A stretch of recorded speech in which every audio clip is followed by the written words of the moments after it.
Bismillahirrahmanirrahim. Assalamualaikum warahmatullahi wabarakatuh. Bismillahirrahmanirrahim.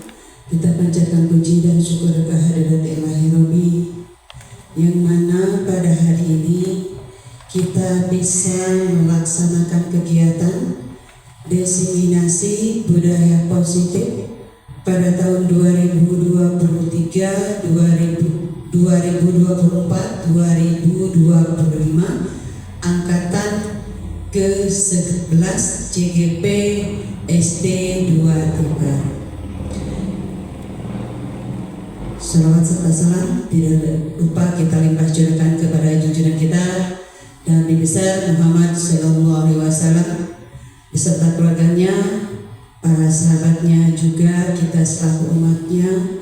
Mudah-mudahan menjadi umat yang soleh dan soleh. Amin ya Allah ya Rabbal Alamin. Ibu dan Bapak, guru semua, saya ucapkan terima kasih kepada semuanya bahwasanya pada hari ini kita bisa berkumpul dalam rangka kegiatan diseminasi ini. Mudah-mudahan dalam kegiatan ini, pelaksanaan ini bisa berjalan dengan lancar. Mengapa kita melaksanakan diseminasi ini? Seperti yang sudah dikatakan tadi bahwa di SD 2 Tipan itu ada guru CGP, calon guru penggerak. Otomatis semua kegiatan itu meliputi guru-guru, kemudian kepala sekolah, siswa dan sekolah. Dan kegiatan ini tentunya banyak sekali manfaatnya dari kita, oleh kita, dan untuk kita.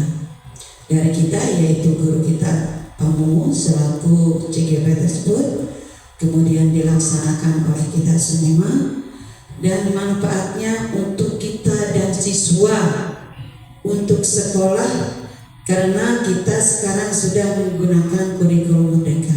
Tentunya pada pelaksanaan ini kita laksanakan dengan sebaik-baiknya. Mudah-mudahan bisa berjalan dengan lancar. Ibu dan Bapak guru semua, di kegiatan sebelumnya kita telah melaksanakan loka karya yang ke-1, kemudian yang kedua, dan sekarang diseminasi. Mudah-mudahan bisa sesuai dengan yang diinginkan, dengan yang diharapkan oleh kita. Untuk itu kepada semuanya, mari kita sama-sama laksanakan, mari kita ikuti untuk memberikan motivasi kepada guru tersebut supaya berimbas kepada kita semua. Tentunya pengimbasannya itu yang baik dan bermanfaat. Marilah kita ambil ilmunya untuk kita, karena tidak ada salahnya semua guru bisa melaksanakan CGP ini, baik honorer ataupun P3K. Ya, semua bisa melaksanakannya karena ini adalah untuk manfaatnya untuk kita juga. Maka dari itu, ayo sekarang kita laksanakan kegiatan ini dengan baik, dengan ikhlas. Mudah-mudahan bisa dimanfaatkan oleh kita semua dan dapat berjalan dengan sukses. Terima kasih.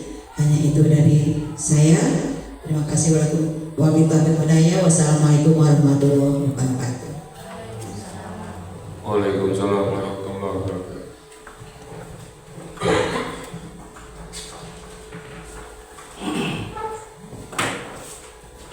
Terima kasih kepada Ibu Kepala Sekolah yang telah memberikan pembukaan dan motivasi kepada saya khususnya, dan umumnya kepada kita semua.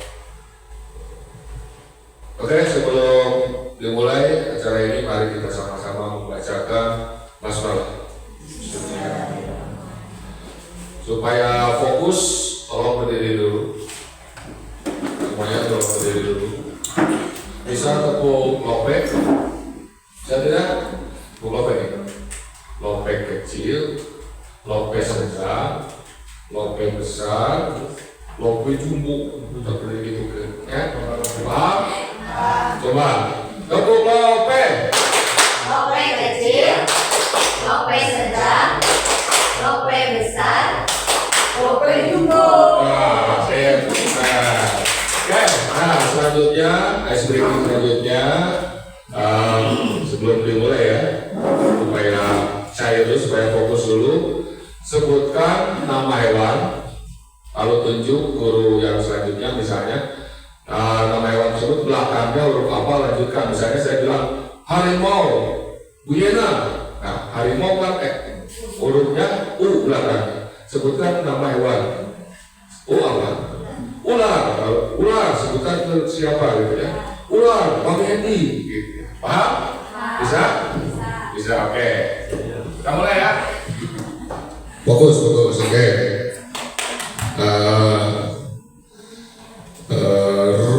Rusa, Bang Hendy.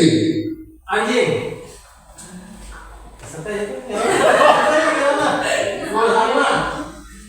Gajah, Bu Pipit. Harimau, Bujena, ular, UKS.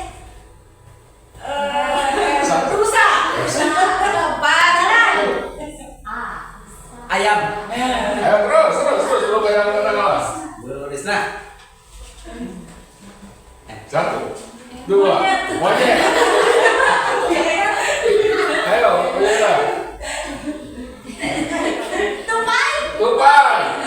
Hendy, tupai. Ayo, satu, dua, tiga, empat, lima, ikan. Sekali lagi.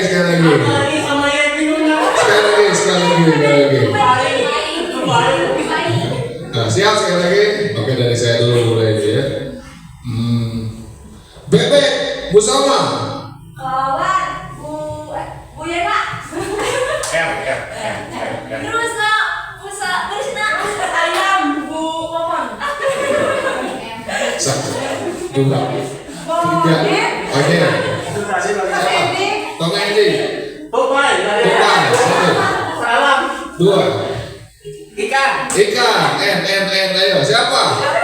Pipit. N. Tuh. Dua, tiga, empat, lima. Susah. Oke. Ya, itu bahasa itu bisa digunakan di kelas masing-masing supaya melatih kefokusan anak. Jadi fokus, nggak usah disuruh diam, harus jadi mereka langsung fokus ke materi pelajaran. Selanjutnya, Mas Sigim, perhatikan dulunya. Ini satu. Kalau ini dua. Kalau yang ini tiga. Ini salah fokus, konsentrasi. Ini satu. Kalau ini dua. Kalau yang ini tiga. Kalau ini dua. Betul. Ayo pusing lagi. Fitri fokus ya. Coba. Kalau ini salah. Dua harusnya ya. Ini satu. Betul. Yang ini dua. Betul. Sip. Berarti sudah paham ya. Sudah paham. Oke, tepuk tangan untuk kita semua. Kok yang belum paham, tolong jelaskan dulu Fitri. Jadi kata yang dihitungnya kata ini satu kan ini satu, yang ini yangnya satu, ininya dua, berarti dua. Paham Bang Hendy? Oke, bisa digunakan di kelas. Ini susah. Oke, lanjutkan. Nah, dalam konsep budaya positif ada tujuannya. Kegiatan ini tentunya harus ada tujuan. Tujuannya tentunya guru-guru bisa memahami konsep-konsep inti dari materi modul budaya positif. Tapi sebelum itu perkenalkan dulu, ini Pak Ade Yusuf sebagai fasilitator, dan ini Pak Imran Nur Rahman. Kita sudah ketemu dengan beliau sebagai pengajar praktik saya. Terlanjutkan.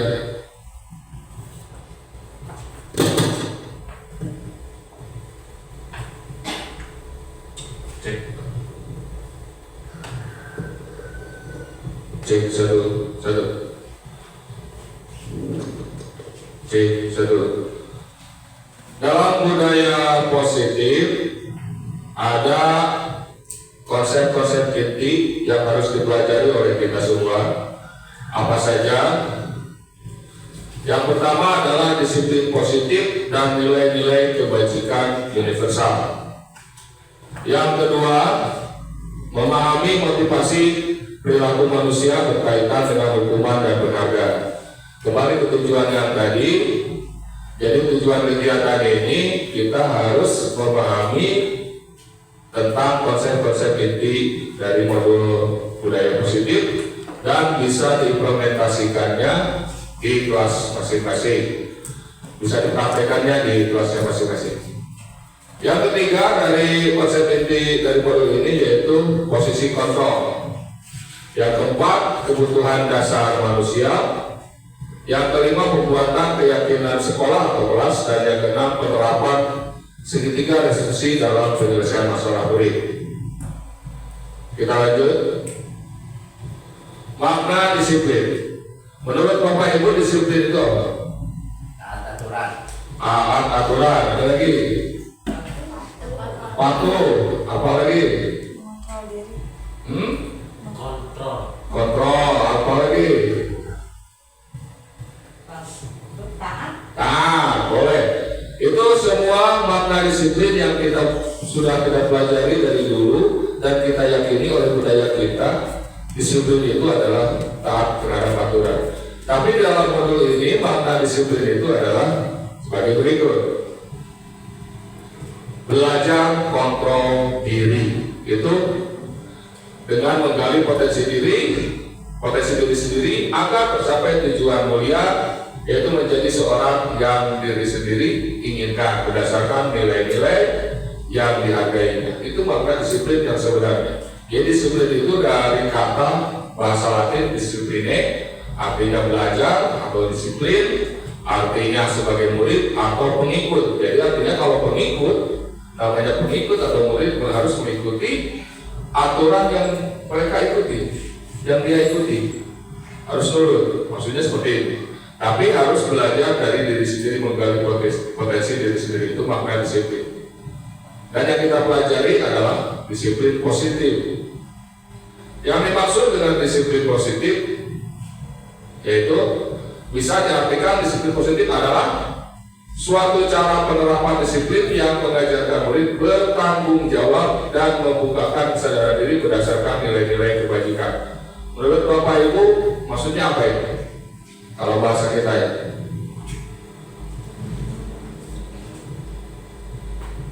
Bagaimana?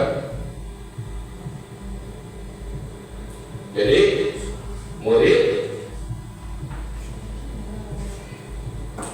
diajarkan oleh kita supaya bertanggung jawab, sadar, ya, sadar. Jadi sadar tentang dirinya berdasarkan nilai-nilai kebajikan. Yang selanjutnya yang dimaksud dengan disiplin positif lebih ke arah disiplin diri yang dapat mengontrol diri dalam melakukan segala tindakan. Sama, hampir sama dengan yang di atas, maksudnya bisa mengontrol diri sendiri.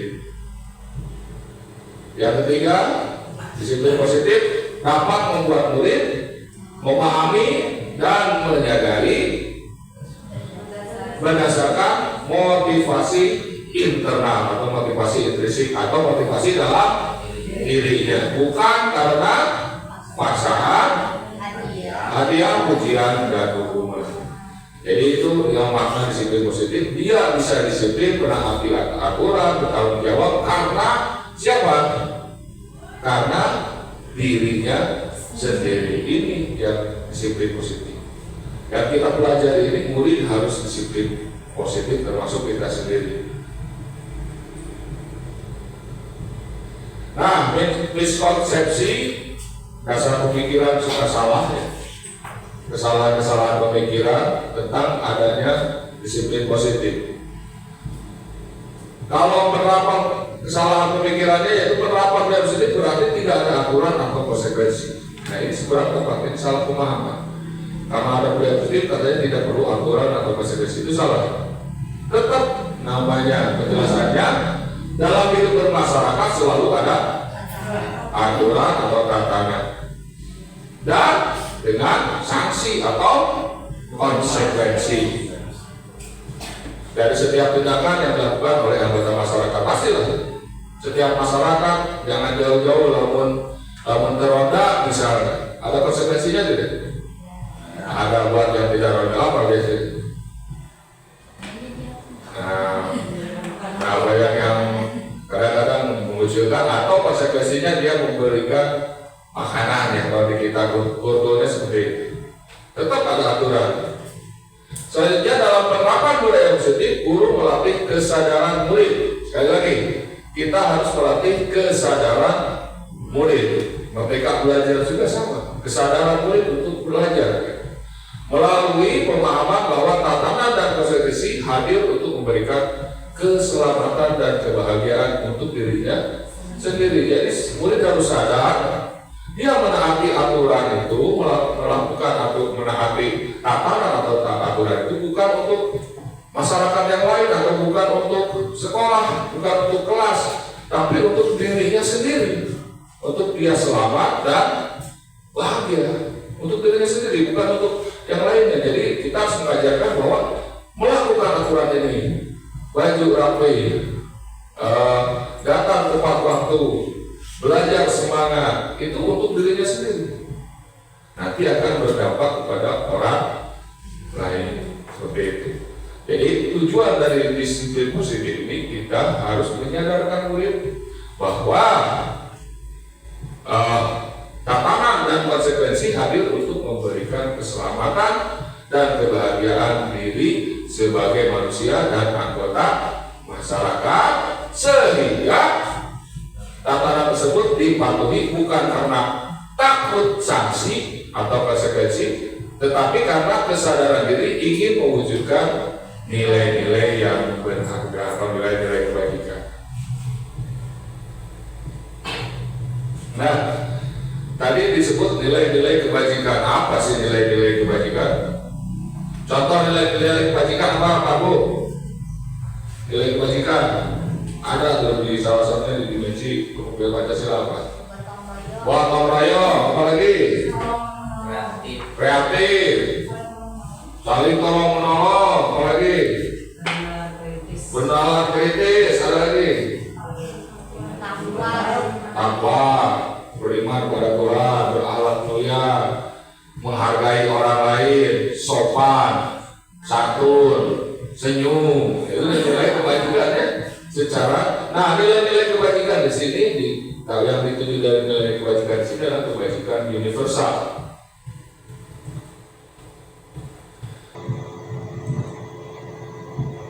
Jadi nilai-nilai kebajikan universal itu adalah sifat-sifat positif manusia yang merupakan tujuan mulia yang ingin dicapai setiap individu. Gitu.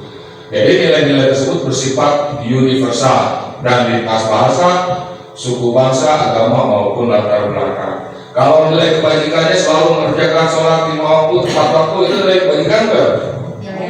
Kebajikan, tapi tidak universal. Kenapa tidak universal? Karena sholat itu hanya dilakukan oleh umat Islam atau orang Muslim, seperti itu. Dan seterusnya setiap hari Minggu ke gereja itu juga nilai kebajikan, tapi bukan kebajikan universal. Yang kita belajar di sini untuk membentuk disiplin positif harus memahami nilai-nilai kebajikan yang universal. Sekarang motivasi perilaku manusia.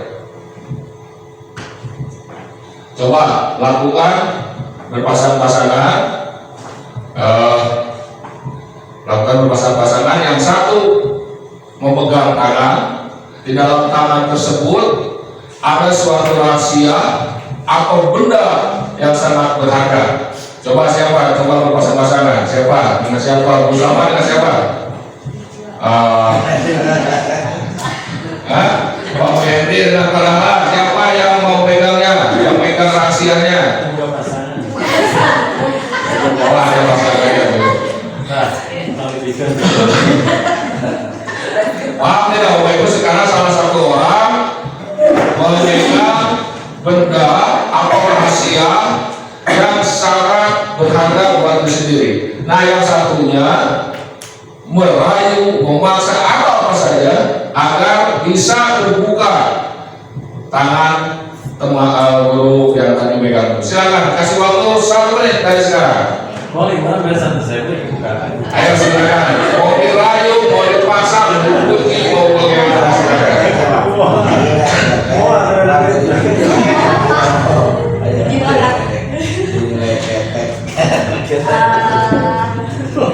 Andai kata saya memberikan 100.000 apa kepikiran mau Wah. tangannya? Wah, boleh.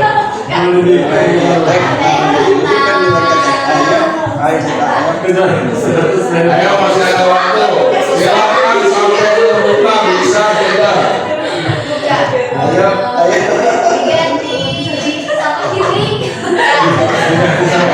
Mau ayo dikasih apa mau?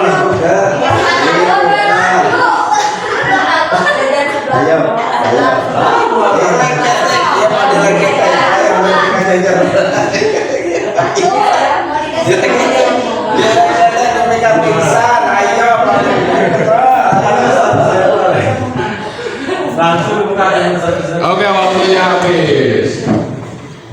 Bagaimana? Apa yang dipelajari barusan? Menjaga. Ayo, yang satu mempelajari apa coba? Yang satu sebagai apa? Yang menjaga Oh, ya, yang akan dikontrol, ya. Yang satu, yang mau mengontrol. Ingin apa? Kepo, ya, kepo. Nah, kepo tersebut, ya. Terus bagaimana hasilnya? Nihil. Ada yang berhasil tidak? Kenapa tidak? Kayak saya nyolong kan. Susah. Nah, kenapa susah? Tapi bisa dibuka tidak kira-kira itu? Bisa. Bisa. Oleh siapa? Oleh dia sendiri. Berarti yang bisa mengontrol atau tidaknya adalah diri dia sendiri. Itu yang dimaksud dengan teori kontrol di sini. Nah, untuk memotivasi tadi ada yang memberi hadiah, ada yang sok mentel, dileketeng, disiksa. Nah, kalau yang berhasil dengan cara tadi mau disiksa kata Pak Dalam, dileketeng kita ngomong. Nah, ini maksudnya adalah motivasi karena untuk menghindari ketidaknyamanan atau hukuman, karena Pak Mehdi tadi tidak nyaman dileketeng bisa-bisa, pasti dibuka, lama-kelamaan dibuka. Ada yang seperti itu karena disiksa dan sebagainya, akhirnya ngaku dan sebagainya. Itu termotivasi karena hukuman. Atau hubungannya dengan sekolah. Murid misalnya ya rambutnya gondrong, lamun dicukur dari dirapikan oleh dicukuran bapak ibu guru kan bisa nyukur, hasilnya corongol, pasti anak takut karena tidak nyaman, akhirnya dia akan nurut. Nah, ini anak tersebut termotivasi karena hukuman atau menghindari ketidaknyamanan. Biasanya kalau yang termotivasi, orang yang termotivasi karena hukuman atau ketidaknyamanan sering mengungkapkan atau perasaan bertanya apa yang akan terjadi apabila saya tidak melakukannya. Pasti itu, pasti nanya gitu, ya. Namun saya tengerjakan bakal dimaafkan kepada guru, ibu guru, biasanya seperti itu. Namun pasti bakal dihukum, dilarikan, nawar. Nah, itu karena ketidaknyamanan. Selanjutnya, motivasi perilaku manusia yang kedua adalah termotivasi karena untuk mendapatkan imbalan, hadiah atau manfaat dari orang lain seperti tadi. Wah, misalkan Bu Salma, Bu Risna merayu Bu Salma supaya dibuka tangannya, mau dipanggilkan sebelah, ya. Atau bagaimana nanti diajak jalan-jalan. Tapi tapi tetap tidak terbuka. Kalau orang yang terbiasa bermotivasi karena imbalan akan buka baju maka salah sebelah kedua karung misalnya. Ya kan? Dia seberapa udah piring. Seperti itu. Nah, biasanya orang yang termotivasi karena imbalan atau hadiah akan selalu bertanya apa yang akan saya dapatkan. Menang kalau saya melakukan itu. Biasa seperti itu. Ibu awal namun tas bersih pada pasien mau bintang, dia rajin menggelar kasih bintang 1, 2, 3 seterusnya. Siapa yang paling banyak bintang seperti itu akan termotivasi karena imbalan hadiah. Selanjutnya, yang ketiga, termotivasi untuk menjadi manusia yang diinginkan oleh dirinya dan menghargai diri sendiri dengan nilai-nilai yang dirinya percayai. Yang percaya dia, setiap manusia, baik anak kecil, apalagi orang dewasa, kalau ditanya, kamu mau menjadi orang seperti apa? Pasti jawabnya baik atau buruk? Baik. Rata-rata baik. Karena itu sudah kodrat dari Tuhan yang Maha Esa, dari Allah. Setiap manusia inginnya baik. Tapi setiap manusia tetap namanya juga manusia, ada sifat baiknya, ada sifat jahatnya. Karena manusia, kalau selalu benar malaikat, selalu salah setan. Jadi setiap manusia, setiap murid juga, kalau termotivasi karena dirinya, menghargai diri sendiri dengan nilai-nilai yang diri percayai, ini termotivasi yang bagus. Biasanya dalam artinya murid atau orang yang termotivasi karena dirinya sendiri akan bertanya, saya akan menjadi orang seperti apa apabila saya melakukannya. Maka jadi naon saya melakukannya. Makanya sering bertanyalah kepada murid, anak-anak, kalian mau jadi murid seperti apa? Bukan yang jauh-jauh, yang dekat aja dulu, ya. Jangan dulu jauh. Tanya kalau sudah besar mau jadi apa, jangan seperti itu dulu. Tanya aja di kelas. Kalian di kelas ini mau seperti apa? Mau menjadi murid seperti apa? Kelasnya mau seperti apa? Mau bersifat pasti ya.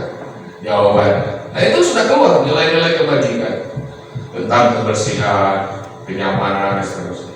Nanti ada hubungannya dengan materi keyakinan kelas. Selanjutnya, sampai sini ada dayakan tidak? Ada tanggapan tidak? Ada tanggapan tidak? Pas?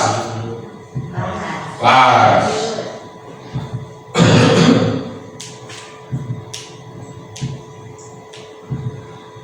Kedua, motivasi yang tadi karena hukuman dan karena imbalan itu termasuk motivasi eksternal atau motivasi dari luar, bukan dari dirinya sendiri. Sedangkan termotivasi yang ketiga untuk menjadi manusia yang dia inginkan itu termasuk motivasi internal atau motivasi intrinsik, ya, motivasi dari dalam dirinya.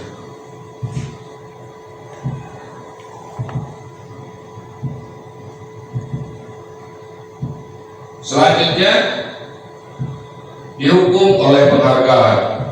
Dulu berpikir kita semua, termasuk saya sendiri, memberikan penghargaan itu akan meningkatkan motivasi anak selamanya. Yang tersebut akan terus termotivasi karena kita beri penghargaan. Padahal menurut materi dalam modul ini, penghargaan itu sama dengan hukuman. Penghargaan bisa pengaruh jangka pendek dan jangka panjang. Kalau positifnya jangka pendek, itu bisa anak termotivasi, tapi jangka pendek. Setelah itu setelah tidak ada penghargaan, lupa lagi. Bahkan bahayanya kalau sering kita memberikan penghargaan, anak tersebut akan lupa. Saya sudah melakukan, sampai lupa dia telah melakukan kebaikan. Kebaikan apa ya? Sudah tidak ingat lagi. Bahaya seperti itu. Dia melakukan ini baik atau tidak, sampai lupa dengan nilai-nilai kebaikan. Terus bisa penghargaan tidak efektif, akan merusak hubungan juga. Hubungan dengan guru, hubungan dengan temannya. Temannya kasih penghargaan, yang lain tidak. akan rusak hubungan. Terus penghargaan mengurangi ketepatan, yang selalu diberi penghargaan akhirnya tidak lagi tepat lagi melaksanakan tugasnya atau mengerjakan tugasnya. Penghargaan menurunkan kualitas, itu juga sama. Beda menurut penelitian, yang diberi penghargaan dengan yang tidak diberi penghargaan dalam mengerjakan sesuatu. Yang tidak diberi penghargaan terus berinovasi supaya meningkatkan kualitasnya, sedangkan yang diberi penghargaan hanya asal dapat atau memenuhi indikator untuk mendapatkan penghargaan tersebut, asal terpenuhi aja. Jadi tidak berinovasi lagi, akhirnya menurunkan kualitas dan mematikan kreativitas.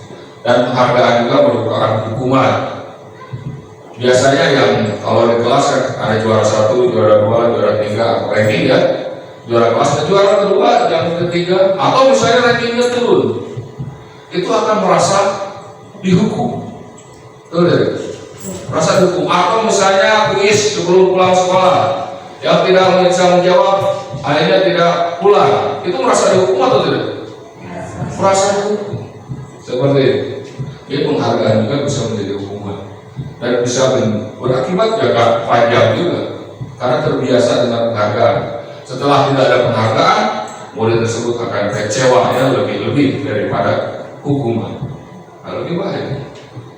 Terus bagaimana kalau kita mengasih penghargaan atau apresiasi? Ada caranya, penghargaan harus ada, tapi yang benar. Nah, seperti ini. Supaya bagus apresiasi harus diingat beberapa hal. Pertama, beri apresiasi secara khusus. Khusus di sini nilai kebajikannya khusus. Kedua, secara pribadi. Yang ketiga, berikan apresiasi kepada semua murid. Benar tidak semua murid? Kalau di kelas ada 20, ya 20 nya diapresiasi. Jangan satu-satu, berganti ya. Nah, di sini nanti kalau kita kurikulum merdeka akan ada nilai-nilai tentang formatifnya, dinilai dia kebaikannya apa, harus dikasih penghargaan apa, sesuai dengan nilai-nilai kebajikan. Usahakan nilai-nilai kebajikan, jangan ke fisik misalnya, atau selain nilai kebajikan bisa dengan kreativitasnya, jangan ke fisiknya. Murid terganteng, murid tercantik, salah, jangan sampai nanti memberi penghargaan seperti itu. Terus dan tentunya harus konsisten. Konsistensi berarti kontinu.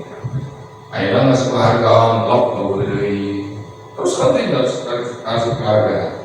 Anak melakukan yang sama, melakukan hal kebajikan yang sama, kasih apresiasi. Dia melakukan lagi besoknya, kasih lagi apresiasi. Supaya anak tersebut makin percaya diri terhadap dirinya dan bisa menimbulkan rasa tanggung jawab dan fokus terhadap proses, bukan produknya ya, atau nilai akhirnya, tapi prosesnya, kegiatannya.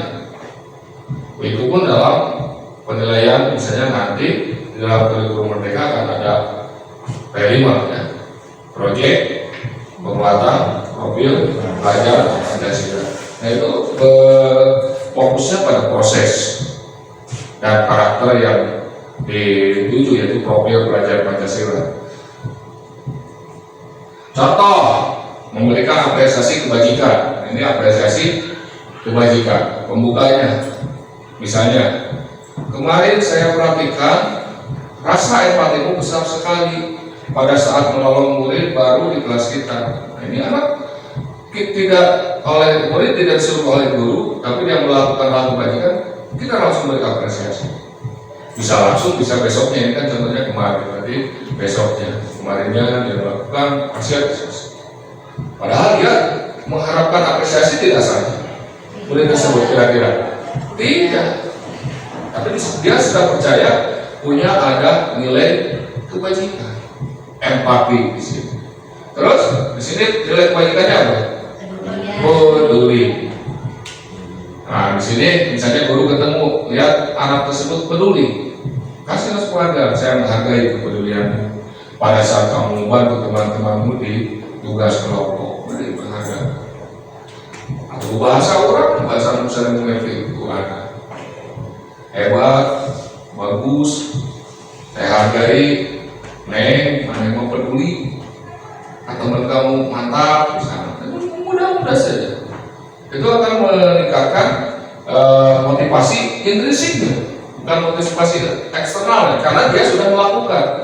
Bukan kita yang milih, siapa yang mau menghargai temannya akan diberi hadiah, atau diberi permen, atau diberi bintang. Kira-kira itu bakal motivasi intrinsik atau motivasi eksternal? Eksternal. Dia melakukan membantu temannya di tugas kelompok karena permen tadi atau karena bintang tadi. Tapi kalau dia sudah melakukan, baru kita apresiasi, pasti akan motivasi intrinsiknya terus meningkat. Itu tujuannya. Dan selanjutnya saya ucapkan terima kasih. Ya. Ini apa nilai kebajikannya? Tanggung jawab. Anak kita tinggalin saat itu mengutar sampah tanpa disuruh, langsung kita kasih apresiasi. Bisa melakukan ini? Bisa. Nah ini biasakan memberikan apresiasi fokus ke dalam kebajikannya atau dalam pembelajarannya, langsung beri. Kalau kamu bagus, saya hargai kamu semangat dalam belajar. Saya seperti itu. Bisa nggak?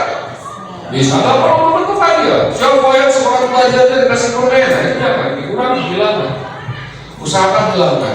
Walaupun biasanya di kelas bawah itu berguna memberi hadiah seperti itu, tapi usahakan dikurangi karena itu termasuk ke dalam motivasi eksternal. Sedangkan disiplin positif itu harus motivasi internal. Kita budayakan budaya positif di sekolah kita, khususnya di SD kita ya. Nanti kalau sudah berjalan di kelas masing-masing bisa kita berbagi praktik ke sekolah-sekolah lain. Semua pasti bisa. Nah sekarang sebelum ke materi selanjutnya, kira-kira ini hukuman atau konsekuensi? Coba dibaca. Saya tidak akan terlambat lagi karena terlambat ke sekolah. Berarti ini anak tersebut kesalahannya apa? Terlambat ke sekolah. Termasuk apa ini kira-kira kalau seperti ini? Hukuman. Kenapa hukuman? Kira-kira terlambat ke sekolah. Kenapa dihukum? Karena terlambat sekolah. Kenapa disebut hukuman? Disuruh mencatat. Kalau konsekuensi gimana? Bagaimana kalau kira-kira konsekuensi? Kira-kira coba.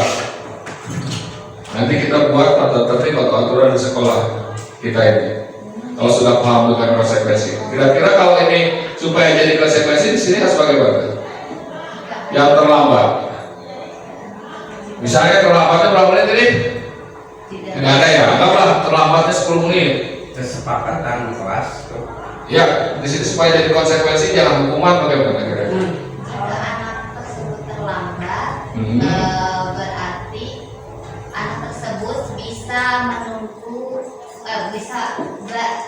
jangan dulu masuk ke kelas 1 jam pelajaran. 1 jam pelajaran. Kira-kira konsekuensi atau hukuman itu? Hukuman juga. Ada lagi kira-kira supaya jadi konsekuensi? Anak pulangnya ditambah waktunya sesuai dengan terlambatnya gitu. Itu jadi konsekuensi. Tambah jam lagi. Dia anak lain sudah pulang, dia belum masih belajar. Kenapa? Karena tadi terlambat berapa menit? 10 menit.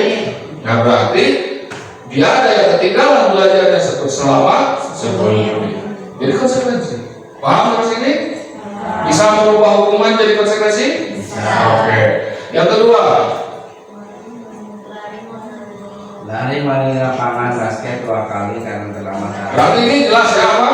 Hukuman. Karena tadi sudah ketemu konsekuensinya di sini kalau terlambat ditambah waktu belajar. Yang ketiga, Kemudian diminta push up 15 kali karena tidak menggunakan masker. berarti ini ketika zaman apa? Zaman COVID. Hukuman atau konsekuensi? Hukuman supaya jadi konsekuensi. Kira-kira misalnya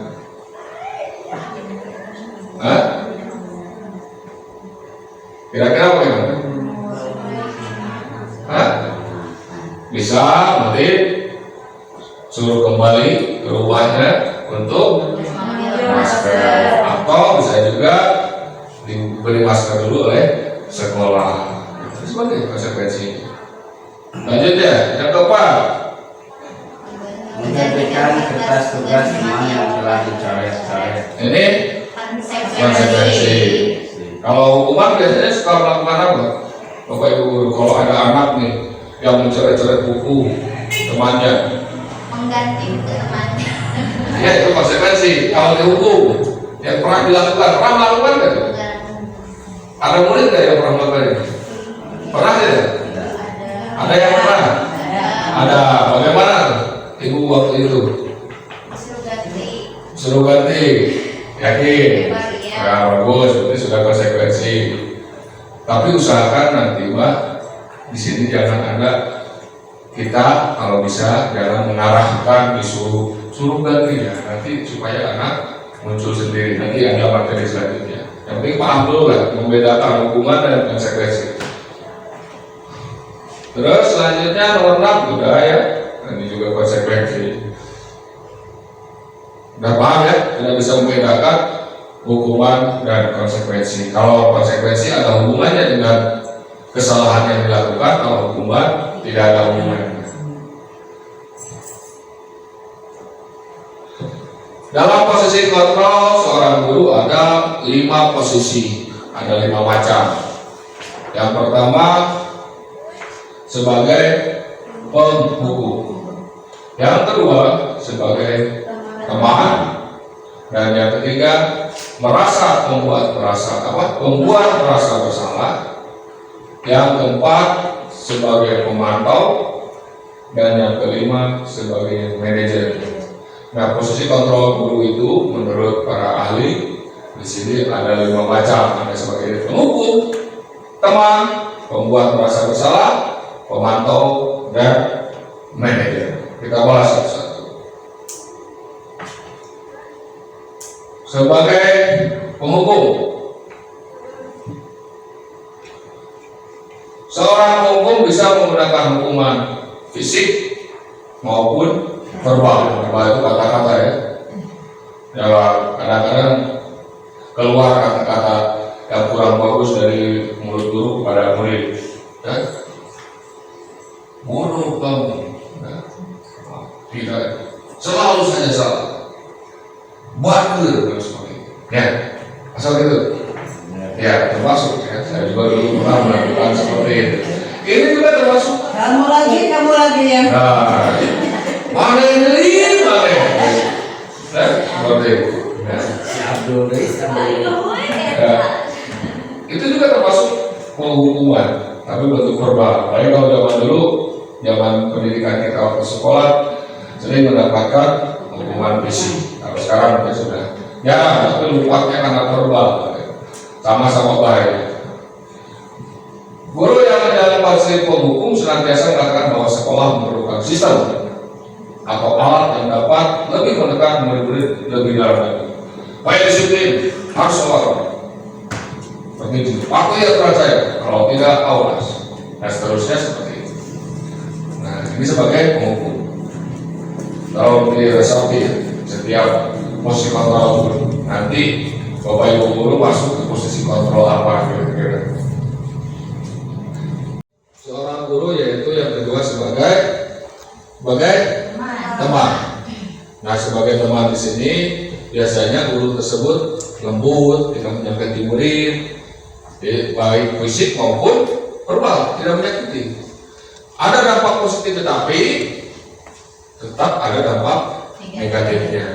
Biasanya guru sebagai teman tetap ingin mengontrol murid dengan cara pendekatan persuasi di sini. Efek positifnya hubungan guru dan murid akan terjalin baik, pasti kalau sebagai teman. Sedangkan efek negatifnya, jika suatu saat guru tersebut tidak bisa membantu murid tersebut, maka akan terjadi kekecewaan terhadap murid. Pasti akan kecewa. Dan murid tersebut tidak mau lagi berusaha. Karena tadi sudah kecewa sama guru yang dianggap temannya. Namanya manusia, pasti guru tersebut ada sewaktu-waktu perubahan sikap, betul ya? Nah, karena tadi sudah menganggap teman, ternyata guru tadi berubah, dia akan kecewa berat. Ternyata Ibu Fitri bukan teman saya, seperti itu akan langsung masuk dalam hati dan terjadi dendam kesumat. Jadi seperti itu. Hampir sama dengan hukuman. Terus biasanya murid yang seperti ini akan bertindak untuk guru tertentu saja, yaitu untuk dia sendiri, untuk guru tersebut saja. Untuk guru yang lain, cuek saja. Seperti itu. Selanjutnya posisi kontrol yang ketiga adalah sebagai membuat merasa bersalah. Ulangi lagi, yang pertama sebagai apa? Penghukum, kedua dari teman. Nah, sekarang sebagai membuat merasa bersalah. Di sini pada posisi ini biasanya guru akan bersuara lebih lembut, hampir sama seperti teman. Suaranya lembut, tapi tetap membuat orang yang lain merasa kecewa terhadap dirinya sendiri. Biasanya ada membuat rasa penyesalan, tidak nyaman, rasa bersalah dan sebagainya, rendah diri, depresi, biasa gejala mental health, down, seperti itu. Seperti contohnya seperti ada kalimat seperti ini, Bapak sangat kecewa sekali dengan kamu. Seperti itu. Berapa kali Bapak beritahu kamu ya, lembut suara, tapi tetap membuat rasa bersalah. Gimana coba kalau orang tua kamu tahu kamu berbuat itu, akan merasa bersalah, pasti anak tersebut akan merasa bersalah, dan menjadi akibatnya membuat murid memiliki penilaian diri yang buruk tentang dirinya. Murid merasa tidak berharga dan telah mengecewakan orang lain, merasa tidak berharga, depresi lah bahasa kedokterannya, bahasa kerennya. Selanjutnya posisi kontrol yang keempat sebagai pemantau. Pada posisi ini guru mengawasi perilaku murid dan bertindak sesuai dengan peraturan dan sanksi atau konsekuensi yang telah ditetapkan. Di sekolah kan ada aturan, ada tertib, yaitu ada aturan sini, pemantau seperti ini. Tata tertibnya apa? Misalnya contohnya rambut harus untuk laki-laki rapi, perempuan yang muslim harus berjilbab misalnya. Sekali-sekali ada perempuan misalnya yang tidak berjilbab misalnya. Nah, si guru pemantau pasti akan menegur gitu. Apa aturannya? Peraturannya apa? Kata guru pemantau. Kalau sudah itu apa sanksinya? Sesuai dengan data. Dia bekerja sesuai dengan data. Pemantau ini sesuai data, sesuai dengan yang berlaku di sekolah tersebut. Posisi pemantau sendiri berawal dari teori stimulus respon yang menunjukkan tanggung jawab guru dalam mengontrol murid. Tetap bertanggung jawab sebagai posisi kontrol ini. Tidak salah juga. Yang kelima sebagai manajer. Nah, pada posisi kontrol guru sebagai manajer, guru tersebut berbuat sesuatu bersama murid, bareng-bareng, diskusi, mempersilahkan murid mempertanggungjawabkan perilakunya. Seperti tadi misalnya menumpahkan air atau sebagainya, seperti itu. Terus ditanya, ini bagaimana air di meja tumpah? Ditanya murid tersebut, harus bagaimana kira-kira? Pasti murid akan menjawab apa? Murid akan menjawab apa? Kalau ditanya seperti itu, kata guru misalnya, itu tumpah airnya, supaya bisa belajar harus bagaimana? Nah, murid akan menjawab harus dibersihkan. Itu jadi kita ya seperti ini. Kamu harus tanggung jawab, bersihkan meja. Nah, itu beda. Itu pemantau. Ya. Walaupun itu bukan hukuman, itu konsekuensi. Tetap dia bersifat sebagai pemantau. Kalau sebagai manajer, seperti tadi kalimatnya. Bisa dipahami perbedaannya. Bisa dipahami ya. Oke, selanjutnya. Atau misalnya kalau kelas bawah, murid duduknya di meja, misalnya. Coba kira-kira bagaimana yang pengalaman di kelas bawah? Kalau diposisikan sebagai manajer, aku mantau dulu lah. Ayo. Jangan duduk di bawah, jangan duduk di atas meja ya, nanti takut jatuh. Nah, tuh ada kalimat negatifnya ya. yang kalimat negatif menggunakan pada jangan nanti akan dipelajari di materi keyakinan kelas. Itu sebagai pemantau. Kalau sebagai manajer bagaimana? Jangan sampai atas meja, tidak sopan. Masih itu juga pemantau. Kalau sebagai manajer bagaimana kira-kira? Sebaiknya duduknya di bangku ya. Murid-murid, meja untuk apa? Untuk nulis. Kalau kursi untuk? Jadi kalau duduk di mana?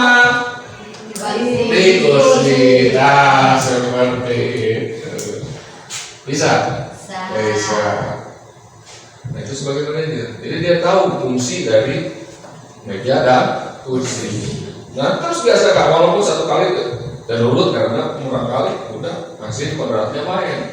Kalau terus berulang, kalimat-kalimat positif tersebut nanti akan tertanam di dalam jiwa. Yakin duduk itu di kursi?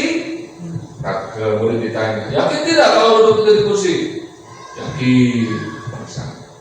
Atau di meja duduknya? Tidak, di kursi. Nanti dia akan tahu mana yang benar, mana yang salah. Dan akan tertanam selamanya.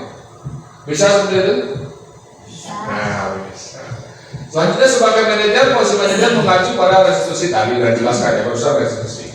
Dengan posisi guru sebagai manajer akan membuat murid dapat menjadi pribadi yang mandiri, terus merdeka sesuai dengan yang dipercayai nilai keyakinan tadi. Dia percaya bahwa duduk itu di kursi.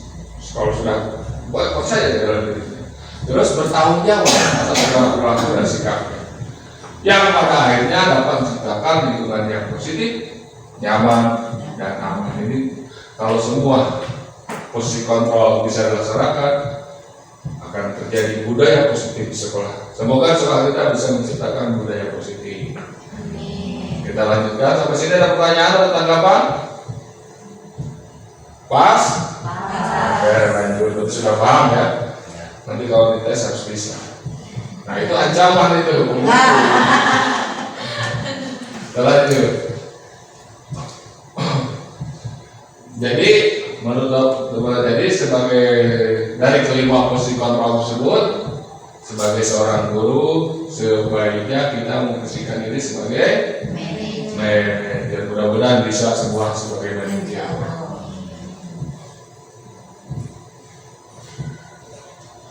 Selanjutnya, materi selanjutnya yaitu 5 kebutuhan dasar manusia.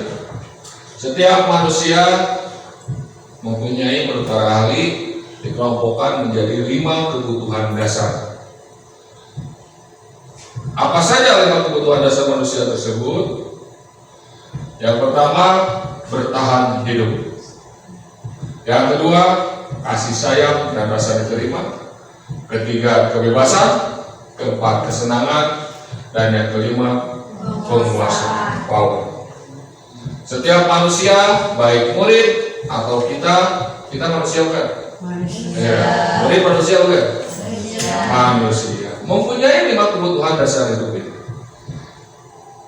Jadi ketika seorang murid atau guru atau siapa saja melakukan perbuatan yang bertentangan dengan nilai-nilai kebajikan atau aturan, hal itu didasarkan dikarenakan mereka gagal dalam memenuhi kebutuhan dasarnya. Pasti anak-anaknya tidak makan, tidak minum, tidak punya uang, sedangkan kebutuhan banyak, pekerjaan tidak ada. Otak manusia ada, kalau dipelajari otak manusia ada otak yang kreatif. Bagaimana caranya, cara cepat. Dia akan melakukan kira-kira akan apa? Kalau sudah tertekan, gak ada keimanan, nekat apa kira-kira? Maling, melakukan kejahatan. Tapi kalau dia cukup, tidak mungkin maling, kecuali yang di atas. Kita lanjutkan. Terus misalnya kurang kasih sayang, dia akan melakukan pelanggaran juga. Ya, cari perhatian dan sebagainya. Saya murid supaya diperhatikan oleh temannya, perhatikan oleh gurunya. Kadang-kadang ada murid yang ingin ditegur karena kesalahannya. Betul tidak? Dia melakukan kesalahan karena ingin ditegur. Nah, ini mungkin saja karena ada kebutuhan dia, yaitu kebutuhan kasih sayang atau merasa diterima. Jadi tidak ada rasa diterima, disuai ke guru. Nah, dia melakukan pelanggaran. Terus kebebasan, anak ingin bebas. Bebasnya apa? Misalnya kalau murid dalam memilih cara belajar dia atau cara menyelesaikan tugas dia. Jadi diusahakan dalam kurikulum merdeka nanti kita harus berpihak pada murid termasuk dalam tugas. Jangan sama. Kalau semuanya sama, ingin tugasnya seperti itu nggak apa-apa. Tapi kalau ada di salah satu murid atau beberapa murid ingin mengerjakan tugasnya dengan cara lain, bukan sama seperti perintah guru, itu harus dipenuhi karena di sini ada kebebasan. Makanya disebut merdeka belajar. Anak ini mau belajarnya misalnya melalui dari internet, dan itu mau dari buku misalnya, itu boleh saja. Atau dalam mengerjakan misalnya salah satu contoh membuat reklame, saya mah sukanya dengan menggambar saja pakai tangan, boleh. Pak, saya mau menggunakan digital pakai aplikasi Canva, boleh. Saya mau mengerjakan tugasnya mau membuat video, mencari rekaman dan sebagainya, boleh. Nah, yang penting tujuannya anak tersebut mengerti dengan reklame. Yang penting tujuan seperti itu. Cara mengerjakannya kasih kebebasan. Kalau ditekan harus seperti ini, harus seperti itu, anak tidak akan merdeka. Paham sampai sini? Oke, lanjut. Termasuk kesenangan. Kalau anak yang bermain-main, elek lah, tanya. Gunawan seperti itu. Butuh naon? Butuh hiburan. Berarti dia kebutuhan dasarnya tentang kesenangan. Biasanya kalau misalkan ada anak yang bermasalah di sekolah yang suka cari perhatian, kadang-kadang bawaan dari rumah. Ya bisa aja. Bawaan dari rumah di kelasan orang tua anak akhirnya di sekolah cari perhatian. Ya berarti dia kebutuhan dasarnya apa kira-kira? Kasih sayang. Kasih sayang. Itu seperti itu.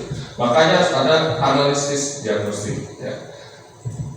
Non kognitif, ya. Bukan analisisnya bukan kognitif tapi non kognitif. Kenapa anak ini terus berkolaborasi dengan orang tuanya atau langsung kita pantau, nanti akan ketemu dia butuh apa. Kalau sudah tahu kebutuhannya, penuhi. Kalau sudah penuhi, pasti anak tersebut tidak akan melakukan pelanggaran lagi. Itu yakin. Dan sudah saya praktekkan itu. Dan itu terbukti berjalan. Benar kata materi para peneliti. Yang selanjutnya, yang kelima, power, penguasaan. Dia anak merasa berkuasa. Nah, bagaimana supaya anak tersebut memenuhi kebutuhan dasar tersebut? Kita kasih apa? Menjadi pemimpin lah, atau jadi pengatur lah dan sebagainya. Kalau sudah dikasih kebutuhan dan kepercayaan kepada murid tersebut untuk menguasai atau memimpin, dia akan tidak akan nanti mengulangi kesalahan atau tidak akan melanggar aturan-aturan lagi. Seperti itu, karena kebutuhannya sudah terpenuhi. Beda kalau tidak terpenuhi, dia akan bagaimana ke teman yang lain, mengganggu lah dan sebagainya, alat dan sebagainya. Seperti itu. Sampai sini ada pertanyaan tentang kebutuhan dasar manusia? Paham? Oke, lanjut. Jadi intinya, murid yang melakukan suatu perbuatan yang bertentangan dengan nilai-nilai atau aturan itu diakibatkan karena mereka gagal memenuhi kebutuhan dasarnya. Nah, sekarang keyakinan sekolah atau kelas. Keyakinan dengan peraturan kelas, keyakinan kelas dengan peraturan kelas sama atau tidak? Sama atau tidak? Beda. Apa perbedaannya? Kira-kira apa? Kalau Kalau aturan dibuat, misalkan aturan kelas dibuat Ya. oleh gurunya. Kalau Kalau keyakinan kelas dibuat bersama-sama gurunya. iya betul. Boleh tepuk tangan untuk bukti. Nah itu peraturan ya. Jadi Ada perbedaannya. Kalau keyakinan kelas, nah dibuatnya guru hanya sebagai fasilitator dalam membuat keyakinan kelas. Terus keyakinan ini apa sih? Tadi kita kembali lagi ke nilai-nilai kebajikan. Keyakinan apa yang harus dilakukan? Kebajikan apa yang harus dilakukan di kelas ini? Saling menghargai. Atau misalnya dibuatnya kalau membuat keyakinan kelas ini jangan menggunakan kalimat negatif. Contoh misalnya, jangan buang sampah sembarangan. Itu kalimat negatif atau positif? Negatif. Kenapa negatif? Ada kata jangan. Terus positifnya bagaimana? Sebaiknya membuang Buanglah sampah pada tempatnya. Contohnya seperti itu. Keyakinannya apa di sini? Tentang apa? Kebersihan atau kenyamanan, seperti itu. Terus misalnya ada aturan berkendara sepeda motor harus menggunakan helm. Gunakanlah helm ketika jangan pakai kata jangan, tapi gunakanlah helm ketika mengendarai sepeda motor. Kira-kira keyakinannya apa? Selamat kapal. Nah itu disebut keyakinan tadi. Nah jadi keyakinan di sini dibuat oleh fasilitatornya guru. Kira-kira di sekolah ini, di kelas ini supaya nyaman harus bagaimana? Pertama bersih, misalnya. Berarti tentang kenyamanan bersih. Berarti bagaimana dong? Terus buat pakai apa namanya? Pakai note ya, dikumpulkan. So, orang-orang harus begini, dikumpulkan yang paling banyak apa? Lalu disepakati. Setelah sepakati, ingatkan terus, bisa dipajang terus diingatkan. Bukan hanya dipajang aja, tapi diingatkan. Setiap belajar yang diingatkan. Apa kesepakatan kelas kita? Apa keyakinan kelas kita? Jangan dulu banyak-banyak. Satu aja setelah diterapkan, tambah lagi keyakinan itu. Jangan kita membuat keyakinannya langsung semuanya. Satu hari selesai semua aturan, boleh saja. Kalau untuk kelas-kelas yang lebih tinggi, misalnya kelas 5, 6 atau di fase C atau SMP dan seterusnya. Kalau mungkin di bawah itu buat keyakinan kelasnya satu aja dulu, sampai dia meyakini bahwa keyakinan tersebut benar, baik buat dia. Jadi tadi sampai masuk ke dalam motivasi internal prinsip. Setelah itu buat lagi keyakinan lagi. Setiap belajar seperti itu. Jangan langsung jadi, kecuali yang fase yang selanjutnya. Keyakinan sekolah kelas berupa pernyataan universal yang mudah diingat dan harus mudah diingat. Jadi jangan susah-susah. Ya. Ingat, mudah diingat kata-katanya. Terus menggunakan kalimat positif dan tentunya mudah dipahami dan dapat di dalam lingkungan sekolah atau kelas. Buat peraturan tapi tidak bisa diterapkan di kelas itu. Membuat keyakinan atau kesepakatan kelas tapi tidak bisa diterapkan, aneh. Ya. Banyak sekarang yang melakukan membeli poster keyakinan kelas di marketplace. Jangan, karena keyakinan tersebut harus dibuat oleh murid yang ada di sekolah, di kelas kita. Keyakinan sekolah SD 2 Tipan mungkin saja tidak sama dengan SD 1 Tipan. Karena kalau di sini jauh di jalan raya, kalau di sana dekat di jalan raya. Mungkin peraturannya berbeda. Keyakinan. Jadi peraturan itu bukan di-download, tapi dirembukan. Nah, baik keyakinan sekolah berarti kita temukan antara guru, kepala sekolah, dan warga sekolah lain yang termasuk orang tua atau komite. Kita membuat tata tertib di sini, buat keyakinan di sini harus berembuk, dan kalau guru sebagai fasilitator yang menentukan adalah murid mendiskusikan. Sampai sini paham? Nanti dilanjutlah kita bareng-bareng memahami tentang keyakinan kelas, kita buat keyakinan kelas supaya mengerti, supaya bisa paham dan bisa dilaksanakan. Bukan hanya terpampang seperti peraturan kelas di sini, terpampang begini, tapi anak-anak tidak melaksanakan ini karena tidak yakin apakah ini bermanfaat atau tidak dengan dia. Itu maksudnya, paham? Nah, jadi harus yakin dulu dari murid tersebut. Selanjutnya ke materi restitusi. Sering dengar kata restitusi? Sering? Pernah dengar ya? Tapi kalau sering jarang ya. Ya. Nah, pernah dengar restitusi? Kalau pernah dengar apa restitusi? Restitusi. Kira-kira apa? Oke, kalau tidak tahu. Menurut dosen, restitusi adalah proses menciptakan kondisi bagi murid untuk memperbaiki kesalahan mereka. Jadi kembali restitusi, reformasi, restitusi, kembali memperbaiki kesalahan mereka sehingga mereka dapat kembali ke kelompok mereka dengan karakter yang lebih kuat. Yang lebih kuat di sini berarti lebih baik. Jadi mengembalikan. Selanjutnya, restitusi juga merupakan proses kolaboratif yang mengajarkan murid untuk mengajarkan murid, ini garis bawah ini, yang mengajarkan murid untuk mencari solusi atas masalah mereka. Siapa mencari solusi? Murid.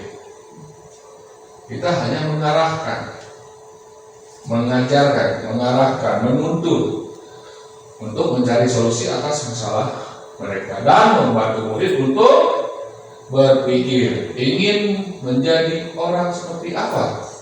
Nah, tanya, sering ditanya murid. Jangan kan orang tuanya aja tanya kalau ketemu dengan orang tua aja misalnya, bapak ibu, anak bapak ibu ingin menjadi apa? Sing haruleng ditanya gitu.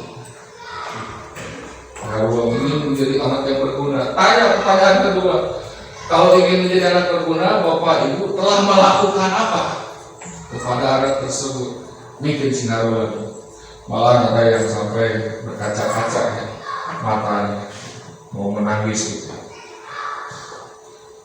Terus bagaimana mereka memperlakukan orang lain? Tanya. Kamu kalau ke orang lain harus apa? Kira-kira sebagai murid walaupun belum diajarkan, murid tersebut akan menjawab apa kira-kira? Akan menjawab normal atau tidak normal? Jawabannya baik atau positif atau negatif? Positif. Pasti kan? Pernah nggak menanya murid jawabannya negatif? Menanyakan ini? Tidak. Karena itu sudah sifat kodrat manusia, sudah tertanam nilai-nilai kebajikan. Tinggal diyakinkan saja dalam hati anak-anak. Jadi semua pasti punya, ya. Contoh, coba tulisnya saya tanya. Datang terlambat dengan datang tepat waktu, mana yang lebih bagus? Datang terlambat dengan datang tepat waktu, mana yang lebih baik? Ke sekolah misalnya, sebagai guru. Datang tepat waktu. Bosan kemana? Oke. Jadi tahu kan mana yang lebih baik? Seperti itu. Makan yang bergizi atau makanan yang tidak bergizi? Tidak bergizi. Tahu kan? Seperti itu. Tapi tidak dilakukan. Ya. Bagus tidak banyak minum manisan-manisan, teh manis buatan dengan pemanis buatan, bagus tidak? Tidak. Tapi sering dilakukan. Karena menggoda. Karena belum yakin. Belum yakin. Seperti itu. Atau sudah terbiasa melakukan kekurang baikan tersebut. Itu yang dimaksud dengan restitusi.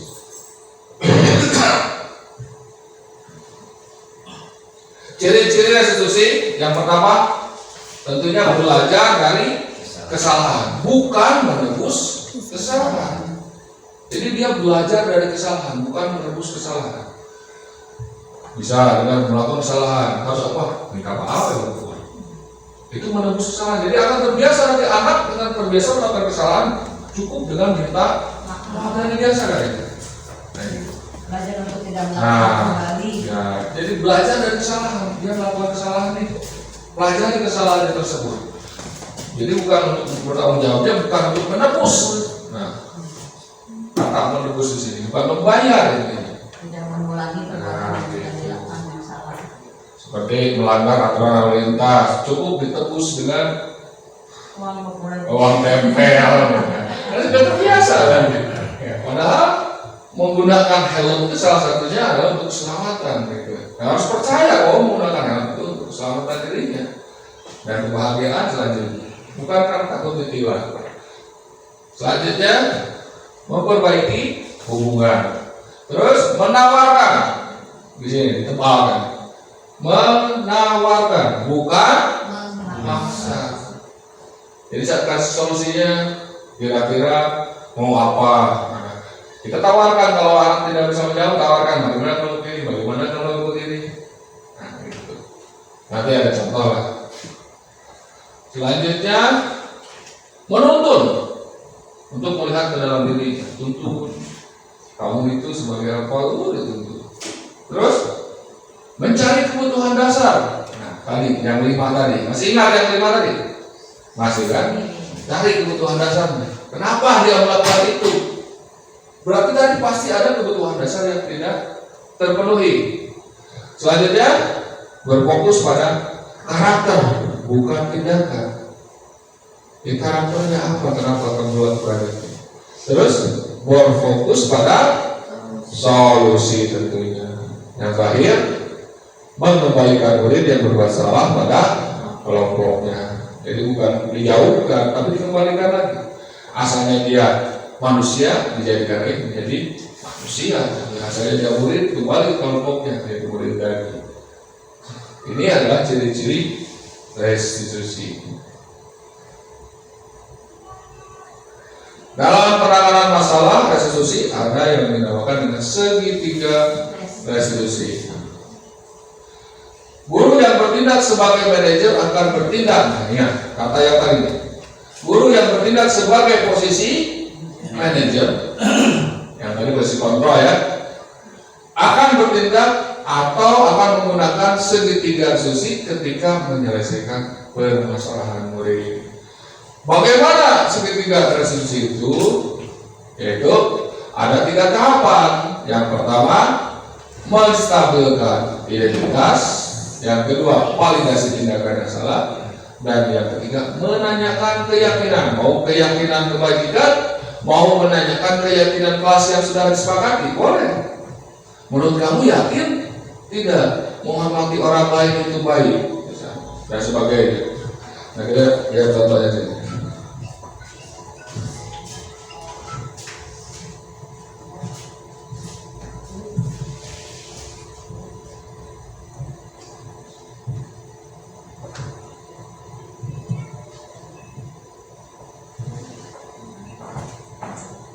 Saya sudah melakukan simulasi tentang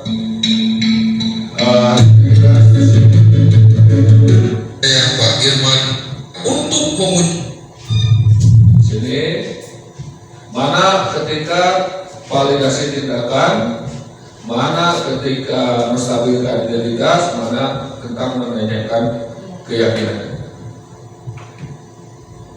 pelajaran pendidikan jasmani, olahraga dan kesehatan. Berikut videonya.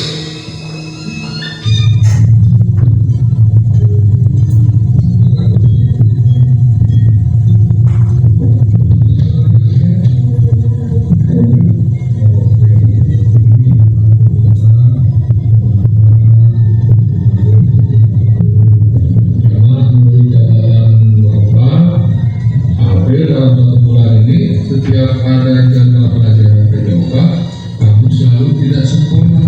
Ya,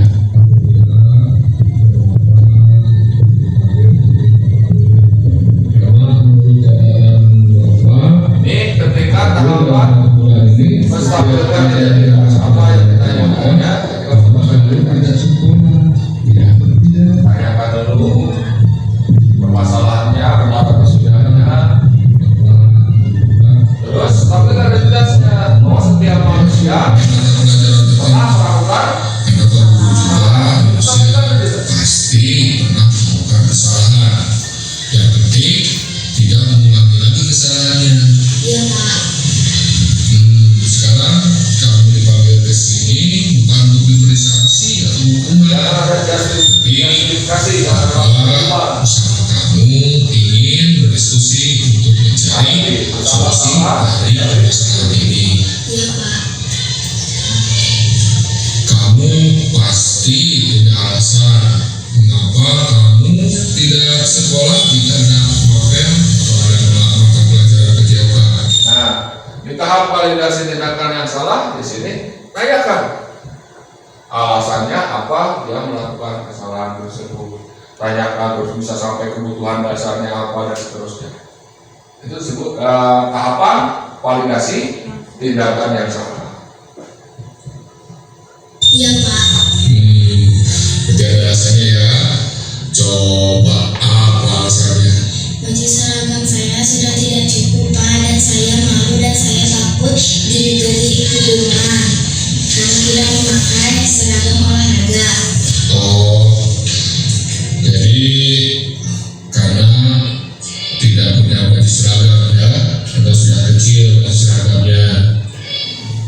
Apakah kamu pernah dihukum jika tidak memakai seragam olahraga? Belum Pak, karena saya selalu memakai seragam olahraga pas pelajaran apel PJOK. Oh, nah kan itu belum tentu kamu dihukumnya jika tidak memakai seragam olahraga. Ini belum pasti.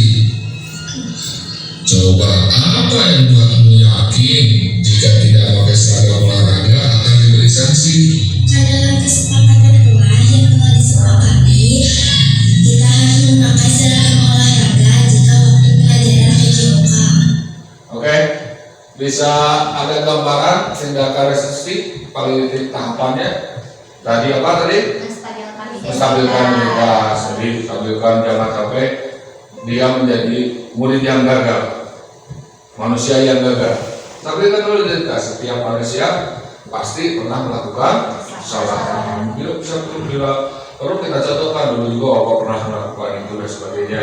Ibu juga pernah melakukan itu dulu sekolah dan sebagainya. Ceritakan aja. Menstabilkan identitas. Terus selanjutnya tadi pada si sudah bertanya kenapa alasannya. Terus kira-kira apa? Cari di situ kebutuhan dasar itu supaya apa?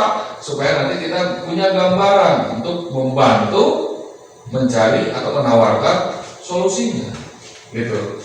Terus di tahapan yang ketiga menanyakan keyakinan apa? Terus kesepakatan kelas apa yang kamu langgar atau bagaimana? Sepertinya tanyakan keyakinan tersebut supaya dia tahu dia melanggar kesepakatan atau keyakinan yang menurut dia baik ternyata sudah dia langgar. Seperti itu. Kalau sudah seperti itu nanti dengan sendirinya murid akan tahu atau bertanggung jawab atau mencari solusinya dari pemikirannya dia sendiri. Tapi apakah restitusi ini bisa dilakukan ke sebuah murid? Menurut Bapak Ibu bisa tidak? Bisa tidak? Ayo. Kegiatan segitiga restitusi ini bisa tidak diterapkan ke semua murid yang bermasalah? Bisa tidak? Apa alasannya menurut Bu Jena bisa? Tadi ada contoh percakapan segitiga restitusi. Kira-kira bisa tidak dilaksanakan kepada semua murid? Pak Wendy bisa tidak? Bisa. Bisa. Oke. Apa kira-kira? Alasannya ya kita mencari kayak tadi tidak punya baju seragam. Kalau misalkan anak kelas 1 kan kurang bisa berbicara dengan jelas, jadi kita bisa komunikasi sama orang tua, sama sekolah bagaimana gitu. Ke semua murid bisa tidak? Menurut Pak Mendy bisa. Ada yang lain? Jadi segitiga restitusi itu tidak bisa diterapkan ke semua murid karena membutuhkan kognitifnya. Nah, sedangkan kalau murid berkebutuhan khusus kita kira bisa tidak? Tidak. Jadi tidak semua segitiga restitusi bisa diterapkan kepada semua murid. Karena yang bisa diterapkan ke segitiga restitusi ada faktor kognitif yang bisa istilahnya bisa diajak ngobrol. Tidak semua murid yang berkebutuhan khusus tidak mungkin bisa ngobrol seperti itu. Betul tidak? Apalagi yang kognitifnya terganggu atau spesial, gitu kan? Ada yang spesial dengan dunianya sendiri. Oke, sampai sini tolong ada tanggapannya, refleksinya, silahkan. Siapa yang mau beri tanggapan? Bu Fitri boleh. boleh posisi kontrol atau segitiga selisih, bagaimana terserah. Anggaplah begini aja, refleksi dalam posisi kontrol.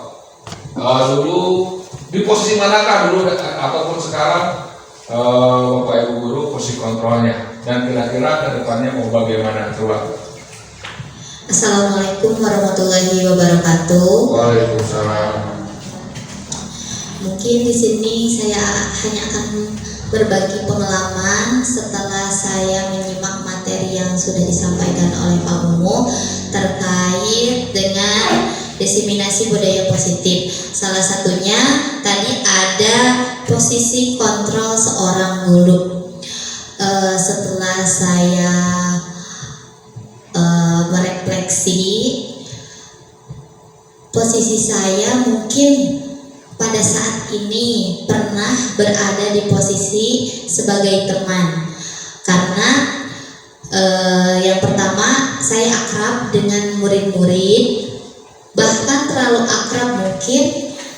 Memang saya bisa mengatur mereka, bisa berbagi pengalaman, mereka juga tidak sungkan dengan saya. Namun di samping itu ternyata anak-anak yang saya ajarkan atau murid yang saya ajarkan itu tidak merasa takut apabila mereka berbuat kesalahan, dan saya menunjukkan sikap yang misalkan berbicara lebih tegas. Jadi mereka seolah-olah tidak menghargai saya gitu. Nah, itu mungkin kesalahannya. Nah, mungkin untuk kedepannya saya akan berusaha menjadi guru yang berposisikan sebagai manajer.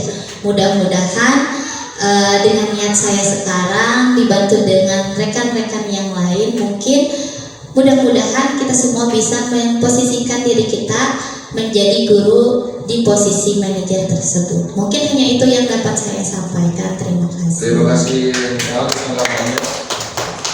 Iya, tanggapan dari, terima kasih buat Bu Fitri setelah memberikan tanggapannya. Dia merasa posisi kontrol sebagai teman, sehingga walaupun akrab dengan murid merasa bukan takut ya. Jadi tidak merasa melakukan tersebut adalah merupakan kesalahan, karena menganggap gurunya teman. Jadi dia melakukan ini merasa tidak bersalah, karena ada yang akan menolongnya, itu gurunya, teman. Itu efek negatif. Seperti tadi yang dijelaskan. Ada lagi tanggapan dari yang lain? Silakan.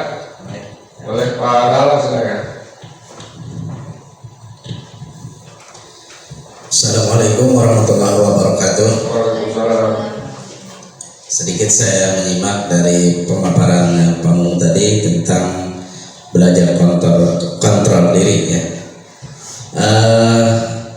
Saya sendiri menyadari ya, dari awalnya ketika saya mengajar di kelas, karena menghadapi karakter anak yang bervariasi yaitu, terkadang saya sendiri itu di posisinya terkadang menjadi seorang teman juga, terkadang menjadi seorang penghukum juga, terkadang juga pembuat masalah dan pemantau. Ini tergantung dalam kondisi dan situasi pembelajaran ya, karena menghadapi anak dari bawah sampai dari kelas 1 sampai kelas 6 mungkin karakternya juga akan berbeda. Ketika saya berhadapan dengan anak kelas 1, mungkin di posisi saya itu sebagai teman, dan selanjutnya di posisi kelas atasnya mungkin saya sebagai penghukum. Dan setelah saya menyimak tadi pemaparan dari Pak Mumu tentang belajar kontrol diri itu, ternyata selama ini mungkin saya belum paham ya, belum paham.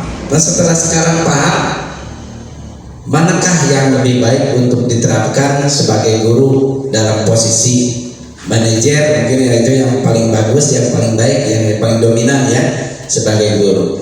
Itu saja mungkin. Terima kasih atas ilmunya untuk Pak Mumun dan pemaparannya mudah-mudahan saya bisa menerapkan di pembelajaran nanti. Sekian, wassalamualaikum warahmatullahi wabarakatuh. Iya, betul sekali apa yang ditanggapi oleh Pak Dahlan. Posisi kontrol guru itu tidak harus semua media, yang lain salah, tidak juga. Tapi mungkin untuk posisi penghukum bisa masuk salah. Apakah setelah tiga institusi tidak ada konsekuensi? Ada, tetap ada konsekuensi. Jadi tidak selamanya restitusi segitiga itu dilaksanakan, apalagi dengan kasus-kasus permasalahan yang berat, yang fatal. Misalnya kalau apa tadi seperti misalnya narkoba dan sebagainya, itu tidak mungkin dengan restitusi. Ada bagian kerjasama dengan instansi yang berhak lagi yang lainnya. Jadi tidak semua harus selesaikan sebagai dengan menggunakan sertifikat restitusi. Begitupun dengan posisi kontrol, kita harus kadang-kadang kita harus menjadi pemantau juga, karena tidak mungkin harus semua direstitusi. Betul tidak? Ada yang harus restitusi. Kalau di sebagai facility manager harus ada sebagai pemantau, juga sebagai teman, tapi hindari sebagai penghukum dan pembuat merasa bersalah. Hindari. Kalau jadi pemantau, jadi teman, karena ada positifnya. Tapi jangan dominan. Yang dominannya kita memposisikan kontrol sebagai manajer. Terima kasih atas perhatiannya. Kalau tidak ada tanggapan lagi, tidak ada. Tolong berdiri dulu.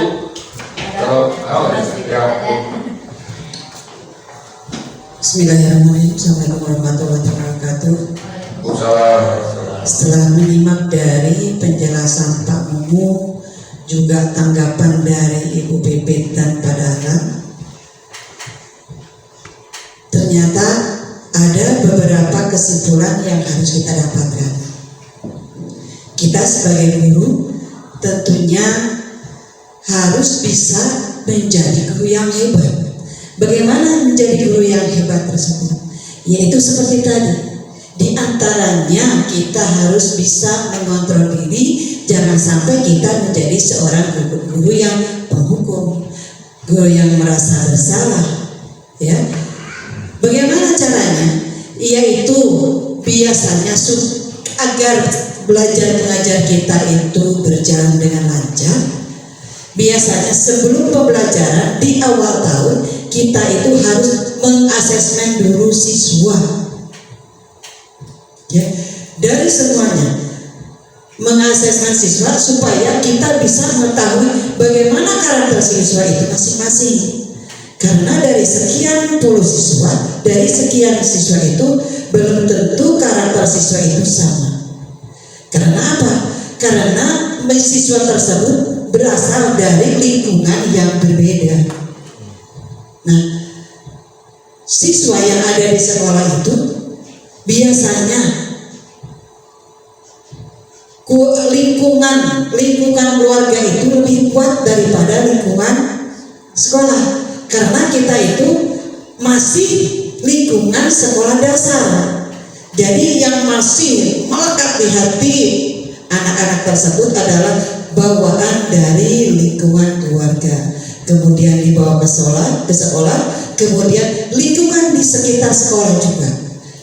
Maka dari itu, supaya kita menjadi guru hebat dan kita yakin bahwa kita bisa menjadi guru yang hebat. Caranya seperti itu, mengasesmen dulu siswa supaya bisa saling paham. Oh, siswa karakter berarti kita itu caranya harus seperti ini. Janganlah diusahakan jangan seorang guru yang penghukum atau merasa bersalah. Kalau guru yang menjadi penghukum, tentunya nanti akan dampaknya sampai nanti pasti dia guru galak jangan gitu. Walaupun saya sendiri dulu seperti itu, saya memang dibilang galak, tapi untuk apa? Ada tujuan-tujuan tertentu bahwa kita itu untuk mendisiplinkan anak, memberi tanggung jawab kepada anak, tapi belum pernah dan tidak pernah untuk menghukum anak secara fisik. Ya, yang namanya kita bicara kepada siswa pasti semuanya pernah nyebutkeun kieu mana deui mana dia salah si eta pasti seperti itu. Maka dari itu, ayo dari sekarang setelah kita melaksanakan destinasi ini, ada beberapa pelajaran yang kita ambil, mana yang lebih baik untuk kita lakukan supaya kita menjadi guru yang diinginkan oleh semua siswa.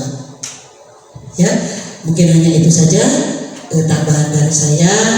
Mudah-mudahan semuanya bisa melaksanakannya sesuai dengan